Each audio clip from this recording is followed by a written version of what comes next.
Les forces spéciales algériennes, ici en vidéo à l'entraînement, sont intervenues 24 heures après le début de la prise d'otages. Un assaut très rapide et qui pose question. D'abord, pourquoi n'y a-t-il pas eu de négociation ?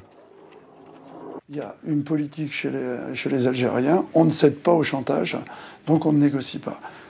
Il y a une agression, cette agression est contre le droit, donc on exécute immédiatement la sentence, c'est-à-dire l'arrestation ou au mieux, ou sinon au pire la mort. Mais des ressortissants étrangers étaient retenus en otage. Alors, pourquoi les Algériens sont-ils intervenus seuls ? Le fait de demander sur une question très sensible une aide extérieure, ça peut passer pour un aveu de faiblesse.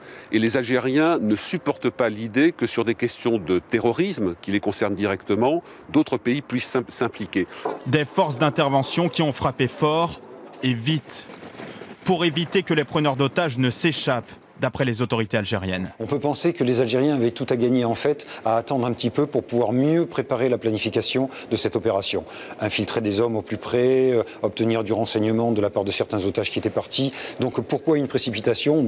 Très certainement parce que justement ils n'avaient pas d'autre choix. Il fallait empêcher que les terroristes partent ailleurs. Enfin, le site gazier d'In Amenas est une zone stratégique qui représente 18% des exportations de gaz de l'Algérie. Une perturbation prolongée aurait sans doute été préjudiciable au pays, ce qui pourrait aussi expliquer cette stratégie de fer.